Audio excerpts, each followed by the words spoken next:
Algo para que vocês aí na internet me alertaram ontem. Um discurso do senador Álvaro Dias, que esclarece uma dúvida que todo o país tem há muito tempo. Por que a JBS conseguiu virar esse gigante internacional com dinheiro do BNDES? E explico, a gente até entende o BNDES investir no crescimento das empresas nacionais e todo esse esquema que foi feito, ok se o empréstimo fosse para coisas dentro do Brasil, mas e fora do Brasil? Ninguém estava entendendo que história é essa. Desde quando que o BNDES financia coisa para investimento no exterior, para gerar desenvolvimento econômico e social no exterior?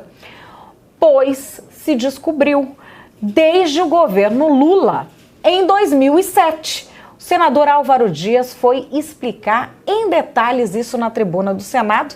Vocês me mostraram esse discurso pela internet, eu vou trazer aqui na TV Antagonista.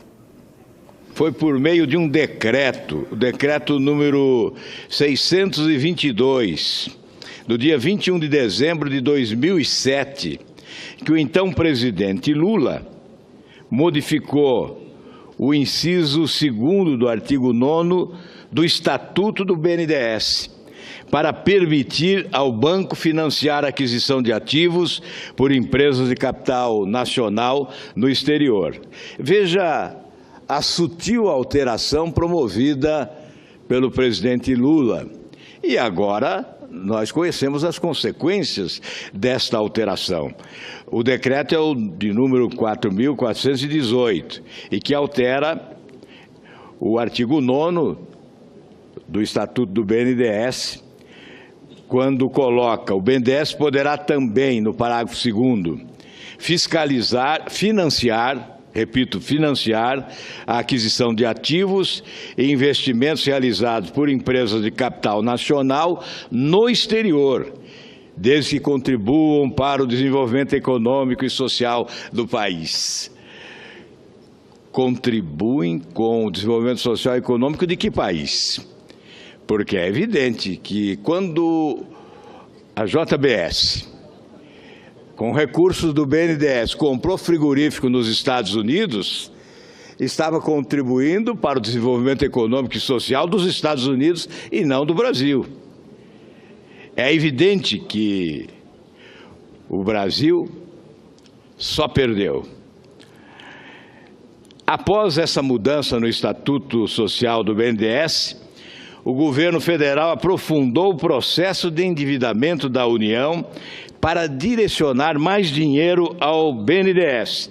Vamos repetir números que, incansavelmente, eu já repeti aqui diversas vezes. Foram 716 bilhões de reais, de 2008 a 2014, durante 6 anos, portanto, empréstimos da União ao BNDES, 716 bilhões de reais. Do FAT, PIS, PASEP e FGTS, 243 bilhões. E o restante do Tesouro Nacional. Do Tesouro Nacional foram repassados, portanto, ao BNDES, 473 bilhões, um absurdo inédito, jamais visto na história desse país. Portanto, os brasileiros pagarão 184 bilhões. Subsídio para a diferença entre uma taxa de juro paga pelo governo e a taxa de juro oferecida pelo governo aos empresários beneficiados nesse esquema de corrupção. Bom, esse dinheiro todo que foi dado a esses empresários, ele já estava disponível no BNDES? Ele já estava disponível no caixa do governo? Não. Agora você vai entender de onde veio o dinheiro que financiou aquelas empresas que eram aqueles modelos de grandes empresas brasileiras no exterior e quem vai pagar a conta. Quem vai pagar a conta você já desconfia, né? Mas vamos saber quanto é a conta, de onde veio o dinheiro e como que isso vai ser pago. Esse dinheiro não estava disponível no caixa do Tesouro Nacional.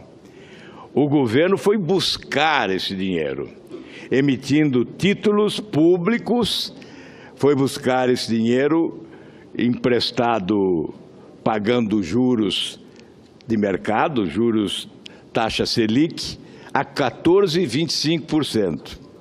Esse mesmo dinheiro foi repassado ao BNDES com juro igual a TJLP, que oscilou no período entre 5% e 6%. Portanto, o governo pagava o juro de 14,25%. Esses empresários que agora estão correndo da justiça, esses empresários pagavam ao BNDES um juro de 5% a 6%.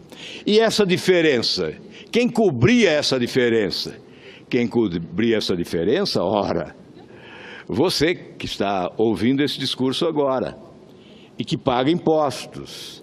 O contribuinte brasileiro subsidiou essas taxas de juros privilegiadas praticadas pelo governo brasileiro através do BNDES com os chamados campeões nacionais e, mais do que isso, com os países amigos de quem governava o Brasil.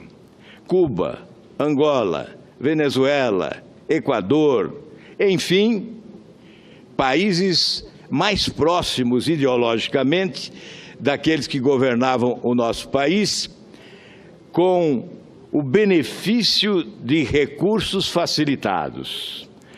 Essa diferença paga pelo povo brasileiro alimentou algumas das ditaduras mais corruptas do universo.